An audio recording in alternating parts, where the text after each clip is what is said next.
Okay, so it's really hard to narrow down to like one book. So when PokerOrg asked me about book reviews, I was like, well, here's my two favorite poker books, which is really hard. One's strategy, one's mindset. We got Play Optimal Poker by Andrew Brokos, and we got Joy of Poker by Jason Su. There's so many good books. I love Greatest Bluff by Maria Konnikova as well. And then life books, The Power of Now, which I thought I grabbed, but I guess I didn't. Oh, I did. Okay.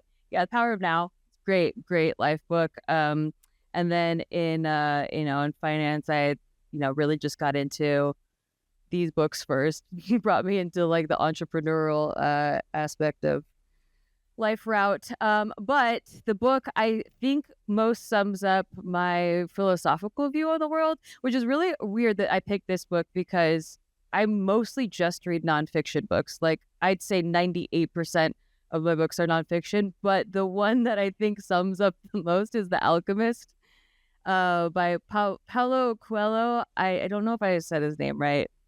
I often mispronounce words because I read a lot of books, but I don't have a lot of conversations.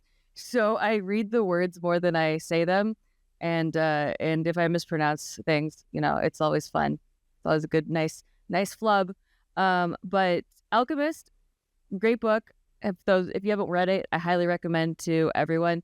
It captures a lot of concepts that I think you find in a lot of the new age nonfiction books, but encapsulated into like a fictional story. So it has a lot of themes.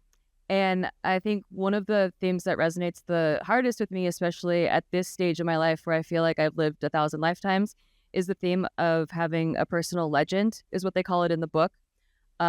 Joseph Campbell refers to it as like answering the call in the hero's journey. And I am really, really, really good at answering the call, no matter how ridiculous it seems. I've been called the fool many, many times in my life, and I'm okay with that. There's a tarot card called the Fool, and I really think that's me because I get these calls that are just like, everyone gets them, by the way. Most people ignore them. We're trained to, not follow them. And in the book, The Alchemist, they call it a personal legend. Most people just ignore their personal legend and do what the safe route is, which is oftentimes not actually a safe route. But anyway, if you do follow your personal legend, the universe rewards you. And so this main character gets his dream about this treasure that's in the pyramids of Egypt. And he's this shepherd guy, and he lives in this small town in Spain. And he's like, I don't know how I would get there. Why would I go there? And he runs into a king. I forget how they meet, but like a king talks to him at a cafe and is like, oh, you got to follow that. That's your personal legend. And he goes on this journey to go to the pyramids, and all of these supposed setbacks happen. He has a lot of obstacles and challenges, but through each challenge that happens, like he gets robbed, and then he has to like make money at a crystal shop. He knows nothing about crystals, but then he learns like marketing during like when he's to sell more crystals, and that becomes a massive success. And he has like all this money, but he's still like on his path to go to the pyramids. Anyway, he picks up all these skills along the way. And I think that's the part that we're supposed to experience in life that most people, sadly, and I hope this changes, but I think that a lot of people ignore that, and they go down this, traditional path of, got to find a good job that pays the bills, and like you're working most of your life so that you can like just afford to eat, and I think that if you found a job you love, that's great. But most people along the way have probably had an urge to do something else, like something ridiculous. Like maybe it was like, oh, I wanted to be a painter, or like I wanted to, I'm not, that's ridiculous, but like, abandoning a traditional job for an artistic endeavor is usually not encouraged by society. And so I think that when you do that, you are rewarded. And when I first did this in my life, I dropped out of college after the first year. I had a scholarship to anywhere I wanted to go in California. I had a 4.2 GPA graduating from high school. I tested really high on some test scores, and they gave me a scholarship to anywhere in California I wanted to go. So I was still deciding, and I was going to City College in my hometown of Santa Barbara when I realized that college was not for me, and I wanted to be an actor. And I wanted to be an actor all my life, and I dropped out of college to go to LA to figure out how to act. I knew nothing about how to find a career in acting, how to find a manager, an agent, or whatever. I just knew that I wanted to pursue a career in acting, and I was dedicated to lifelong education for whatever I wanted to do. And it led down a series of events. This was back in 2005. And it led down a series of events that YouTube wasn't even around yet. And when it did become around, I fell into it while pursuing acting and comedy. And then it started a whole career that wasn't even invented when I dropped out of college. So that was like the first following your personal legend. My parents really didn't like that I dropped out of college. They were going to pay for all my college, and they just didn't want to support me financially. So I had to work 3 waitressing jobs, and I had to like figure it out and hire a coaching. But another thing that happens in here is a thing called beginner's luck. That's another theme. And it's not the same beginner's luck that maybe most of us think about beginner's luck. Like I think a lot of times you think of beginner's luck like, oh, you just got lucky. You just started, you don't know what you're doing, but you just got lucky. And it's kind of that, but it's in this book, it more refers to the universe giving you a sign that you're on the right path when you first start going down that direction. So when I first moved to LA to do acting, and I was working these waitressing jobs, and I was like, I have to support myself completely financially and try to figure out this career. I landed a commercial right away, like immediately. And that commercial gave me like $10,000, which was so much money for me back then when I was 21 years old, and had like, I don't know, $200 to my name. Like I have no money. And so I got this commercial immediately. And as a fluke, we got paid way more money than we were supposed to because they had us do a dance choreography scene. And I had a dance training background. So we choreographed a dance in the thing. And according to union rules, SAG-AFTRA, if you're doing choreography in a commercial, you get paid extra for that, a lot extra. So I took that money and I reinvested it into acting coaching, and that, became what it was. Went on a whole journey. But that was my beginner's luck.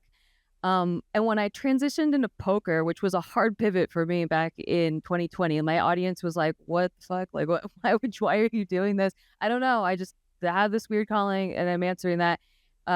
Within the first 2 months of me playing tournaments, when I moved to Vegas, I played cash in LA for like a year. And then when I moved to Vegas, I wanted to try tournaments. This was my first WSOP ever.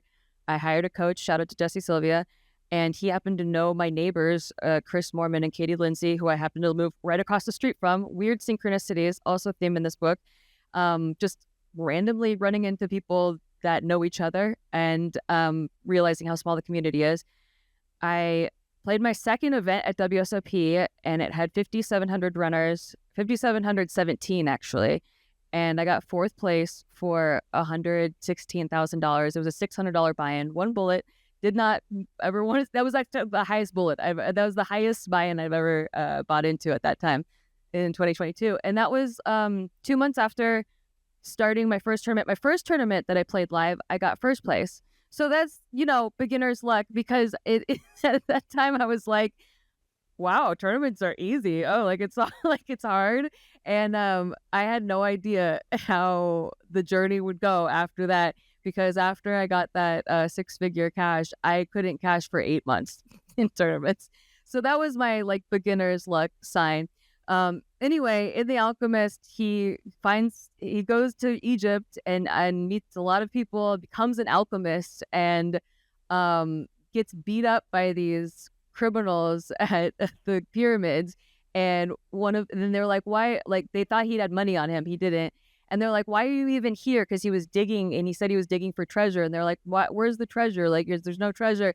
And he's like, I don't know. I had a dream about it, that there would be treasure buried at the pyramids. And the burglar, like the robber guy, was like, oh, well, I had a dream that there was treasure buried under this tree in this little town in Spain, but I was not stupid enough to go follow that dream. So then the main character realizes that his little hometown where he first had that dream under that sycamore tree was where the treasure was. He goes back home and he finds the treasure.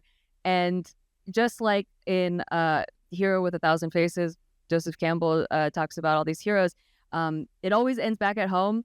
you go on this, the hero always goes on this journey, they answer the call, and they find all these treasures, and then they bring them back home and they share them with the world, they share them with the world. So whatever, adventure you've been called to do, it's going to benefit society in some way that we don't know and we'll never know until you get there. But eventually it comes back to home, it circles back, and you share it with the world, you share the gifts that you received, and then you go and answer the next calling. And I think I've answered like 5 callings in my life. And that book, when I read it, I was like, yes, that's exactly it. And it's a lot of symbolism, and they tell it in a very fanatical story, it's a very fictional story, and you don't really know what time it takes place in. It's like, it could be 50 years ago, could be 500 years ago, we don't know. But I think the themes really are relatable if you've ever considered following a wacky dream that you had. I think that that's definitely the way to go in life.